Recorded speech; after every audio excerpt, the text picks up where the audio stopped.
हाय friends, मैं तो doctor Vinod Sharma from Setupuri. Friends, आज इस वीडियो में कैंसर की बीमारी के बारे में डिस्कस करूंगा कि जो कैंसर की बीमारी है ये क्या है और इस बीमारी के कुछ ऐसे साइलेंट सिम्टम्स हैं जो इस बीमारी के स्टार्ट होने से पहले ही हमारे शरीर में दिखाई देने लगते हैं, जिनको हम अक्सर लापरवाही करके इग्नोर कर देते हैं।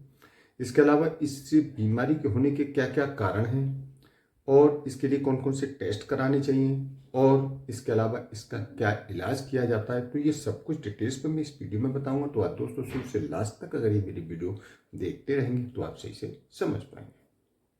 फ्रेंड्स, ये कैंसर हमारे बॉडी में कहीं भी हो सकता है, बॉडी के किसी भी पार्ट में हो सकता है। ये कैंसर की बीमारी जो है ये बॉडी के सेल्स में एबनॉर्मल ग्रोथ होने से होती है और ये सेल्स में एबनॉर्मल ग्रोथ होते होते क्या होता है, एक चर्बी की गांठ सी या लंप सी बन जाती है और धीरे धीरे ये गांठ और बढ़ करके ट्यूमर का रूप धारण कर लेती है। तो दोस्तों, ये जो ट्यूमर है दो तरह का ट्यूमर होता है, एक तो होता है बेनाइन ट्यूमर और एक होता है मैलिग्नेंट ट्यूमर। तो बेनाइन जो ट्यूमर होता है वो बॉडी के एक पार्ट से दूसरे पार्ट में नहीं फैलता। दूसरा जो होता है मैलिग्नेंट, ये बॉडी के एक पार्ट से दूसरे पार्ट में फैल सकता है। तो फ्रेंड्स, अब हम बात करते हैं कैंसर होने के कारण के बारे में। तो देखिए, कैंसर होने के वैसे तो बहुत से कारण हैं, लेकिन एक जेनेटिक फैक्टर सबसे बड़ा कारण है और उसके अलावा वायरस और बैक्टीरिया के कारण भी कैंसर की प्रॉब्लम हो सकती है, जैसे कि हेपेटाइटिस बी या हेपेटाइटिस सी के कारण लीवर का कैंसर हो सकता है। इसके अलावा ह्यूमन पैपिलोमा के कारण सर्वाइकल का कैंसर हो सकता है। इसके अलावा कई बार ऐसे तो जिन लोगों का ज़्यादा धूप में काम करने का काम है, यानी जो लोग ज़्यादा धूप के कांटेक्ट में रहते हैं तो उनको अल्ट्रा वायलेट रेस के कांटेक्ट में ज़्यादा रहने के कारण भी कैंसर की प्रॉब्लम हो सकती है। या कई बार जो लोगों का रेडिएशन के कांटेक्ट में ज़्यादा रहते हैं या बार बार एक्सरे कराने वाले लोगों को भी कैंसर की प्रॉब्लम हो सकती है। या इसके अलावा एयर पोल्यूशन में ज़्यादा रहने वाले लोगों को लंग्स के कैंसर भी होते हुए देखा गया है। इसके अलावा जो लोग ओबेसिटी वाले लोग हैं, यानी जो मोटापे से परेशान लोग हैं, तो ऐसे लोग अगर फैटी डाइट ज़्यादा लेते हैं और कोई फिजिकल एक्टिविटी नहीं करते तो उन लोगों को भी कैंसर के चांसेस बढ़ जाते हैं। इसके अलावा एज फैक्टर भी बहुत कुछ डिपेंड करता है। यानी एज फैक्टर यह है कि जैसे जैसे आपकी उम्र बढ़ती जाती है तो उम्र बढ़ने के साथ साथ जो है बॉडी के कुछ पार्ट में कैंसर का रिस्क बढ़ जाता है। इसके अलावा जो लोग अनहेल्थी डाइट लेते हैं या इसके अलावा जो रिफाइंड फूड ज़्यादा लेते हैं या ऐसी डाइट लेते हैं जिनमें फाइबर कम है, तो ऐसे लोगों को कोलन कैंसर होने का रिस्क बढ़ जाता है। इसके अलावा जो लोग टोबैको और उससे बने हुए पदार्थ लेते हैं, जैसे कि सिगरेट है, चिंगम है, गुटखा है, तंबाकू किसी भी तरह से, तो ऐसी चीज़ें लेंगे तो उनको मुंह का और लंग्स का कैंसर हो सकता है। इसके अलावा जो लोग ज़्यादा लंबे समय तक अल्कोहल लेते हैं तो ऐसे लोगों को लीवर या बॉडी के अन्य किसी पार्ट में भी कैंसर होने का चांस बढ़ जाता है। इसके अलावा हार्मोन्स के कारण भी कैंसर की बीमारी बन सकती है, जैसे कि टेस्टोस्टेरोन हार्मोन्स के बढ़ने पर प्रोस्टेट कैंसर का रिस्क बढ़ जाता है और एस्ट्रोजन हार्मोन के बढ़ने पर ब्रेस्ट कैंसर का रिस्क बढ़ जाता है। इसी तरह से ज़्यादा स्ट्रेस होने पर, यानी तनाव वाली लाइफ जीने पर भी बहुत से लोगों में कैंसर के चांसेस बढ़ जाते हैं, क्योंकि स्ट्रेस से हमारी इम्यूनिटी सिस्टम वीक हो जाता है और जब इम्यूनिटी सिस्टम वीक हो जाएगा तो कैंसर के डेवलप होने का रिस्क ज़्यादा बढ़ जाता है। तो फ्रेंड्स, अब हम बात करते हैं कैंसर के शुरुआती लक्षण के बारे में कि कैंसर स्टार्ट होने से पहले हमारे शरीर में क्या क्या लक्षण दिखाई देते हैं। देखिए, कैंसर के शुरुआती लक्षणों में वैसे तो बहुत से लक्षण हैं, लेकिन यहाँ मैं आपको कुछ खास खास लक्षण बता रहा हूँ। जैसे कि आपके बदन में थकान और कमजोरी महसूस हो सकती है। इसके अलावा आपका वजन अचानक बढ़ सकता है या घट भी सकता है। इसके अलावा आपके शरीर के कुछ हिस्सों में नील सा पड़ सकता है, जिसको ब्रूसिस बोलते हैं। तो ये भी आपको हो सकता है कि ये कैंसर की तरफ इशारा हो।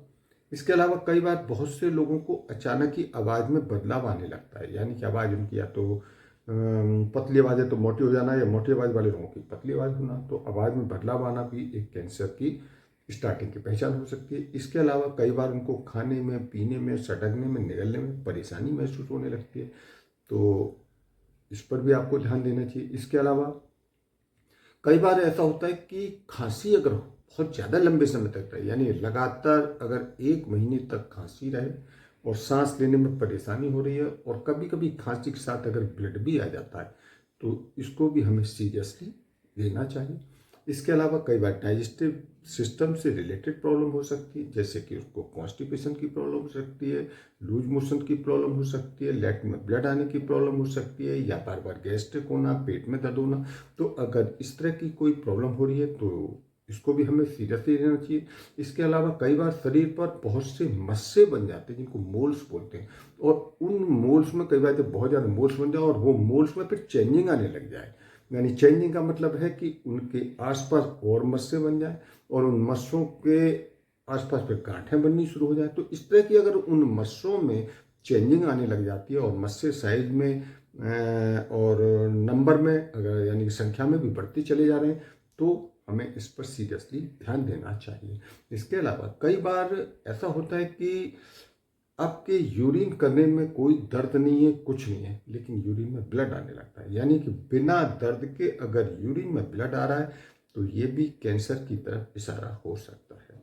इसके अलावा अगर किसी को जल्दी जल्दी बुखार आता है तो इसमें भी लापरवाही नहीं करनी चाहिए, और अगर रात को सोते समय पसीना ज़्यादा आता है तो इसको भी सीरियसली लेना चाहिए। इसके अलावा अगर किसी के मसल्स में पेन रहता है, जोड़ों में दर्द रहता है, और इसके अलावा शरीर में जल्दी जल्दी इन्फेक्शन की प्रॉब्लम हो जाती है, इसके अलावा अगर कोई शरीर में चोट लग जाए या घाव लग जाता है, बन जाता है, तो वो काफ़ी समय लग जाता है उसको ठीक होने में, तो ऐसी स्थिति में भी हमको ध्यान देना चाहिए, इसमें लापरवाही नहीं करनी चाहिए। इसके अलावा कई बार निप्पल की साइज में अचानक बदलाव अगर आने लग जाता है तो ये भी एक ब्रेस्ट कैंसर की तरफ इशारा हो सकता है। इसके अलावा पीरियड में माता और बहनों को जब प्रॉब्लम आने लगती है, यानी कि कई बार उनको पेन ज़्यादा होता है या ज़्यादा ब्लीडिंग होती है, समय से पहले ब्लीडिंग हो जाती है, तो ऐसे में उनको वेजाइनल कैंसर के चांसेस भी हो सकते हैं। तो फ्रेंड्स, अब हम बात करते हैं टेस्ट के बारे में। कैंसर की जांच के लिए कौन कौन से टेस्ट कराए जाते हैं। देखिए, इसकी जांच के लिए सबसे पहले तो यह कि हमें फिजिकल एग्जामिनेशन करना चाहिए। फिजिकल एग्जामिनेशन में पेशेंट की एज है, प्रीवियस उसकी हेल्थ कंडीशन के बारे में पूछना चाहिए, और फैमिली हिस्ट्री में फैमिली में किसी को कोई प्रॉब्लम तो नहीं रही है, तो ये सब कुछ डिटेल्स में पूछना पड़ेगा। और अगर इसमें कोई हमें डाउट महसूस होता है तो फिर हमें कुछ लैब टेस्ट करानी चाहिए। लैब टेस्ट में सीबीसी का टेस्ट है, ईएसआर का टेस्ट है, इसके अलावा सी रिएक्टिव प्रोटीन है, एलएफटी और केएफटी, ये टेस्ट कराने पड़ते हैं। और इसके अलावा फिर कुछ इमेजिंग टेस्ट की जरूरत पड़ती है, तो इमेजिंग टेस्ट भी करा सकते हैं। इमेजिंग टेस्ट में सीटी स्कैन है, एमआरआई है, बेरियम मील स्टडी का टेस्ट है, और वुंड डेंसिटी स्कैन है, पेट स्कैन टेस्ट है, और स्पेक्ट स्कैन। तो ये हो गए आपके इमेजिंग टेस्ट। और इसके अलावा एक और बायोप्सी टेस्ट होता है। बायोप्सी टेस्ट उस एरिया से टिश्यू का सैंपल लेकर माइक्रोस्कोप से टेस्ट कराते हैं। इसके अलावा अब हम बात करेंगे कैंसर के ट्रीटमेंट के बारे में। इसके ट्रीटमेंट में एक तो सर्जिकल ट्रीटमेंट किया जाता है, और सर्जिकल ट्रीटमेंट में क्या होता है, ट्यूमर को सर्जरी करके बाहर निकाल दिया जाता है। दूसरा होता है non surgical treatment. Non surgical treatment में दो तरह के ट्रीटमेंट होते हैं, एक तो कीमोथेरेपी और एक रेडियोथेरेपी। कीमोथेरेपी में दवाओं के जरिए एबनॉर्मल जो ग्रोइंग सेल्स हैं उनको डिस्ट्रॉय कर दिया जाता है। दूसरा होता है आपके रेडियोथेरेपी। रेडियोथेरेपी में क्या होता है, गामा रेडिएशन की हेल्प से ट्यूमर या एबनॉर्मल जो ग्रोथ हो रही है उसको डिस्ट्रॉय कर दिया जाता है। इसके अलावा एक हार्मोनल थेरेपी होती है, और इसके अलावा एक होती है टारगेटेड थेरेपी। तो इन तरीकों से कैंसर का ट्रीटमेंट किया जाता है। तो फ्रेंड्स, अब ये मेरी वीडियो यहीं एंड होती है, और मेरी वीडियो से रिलेटेड आपको कोई भी क्वेश्चन पूछना है तो कमेंट बॉक्स में जाकर पूछ सकते हैं। और दोस्तों, आपको मेरी वीडियो पसंद आई है तो मेरी वीडियो को लाइक करें और ज़्यादा से ज़्यादा लोगों को शेयर करें, जिससे ज़्यादा से ज़्यादा लोग भी इस कैंसर के स्टार्टिंग के लक्षणों के बारे में जान सकें और उनसे अपना बचाव कर सकें। तो दोस्तों, फर्स्ट टाइम अगर आप मेरे इस चैनल पर आए तो मेरे इस चैनल को सब्सक्राइब करें, और जो बेल आइकन दिखाई दे रहा है इस बेल आइकन को क्लिक करें, जिससे आने वाली मेरी हर नई वीडियो का नोटिफिकेशन सबसे पहले आपको मिलता रहे। तो ठीक है दोस्तों, मिलते हैं नेक्स्ट वीडियो में, तब तक ओके बाय।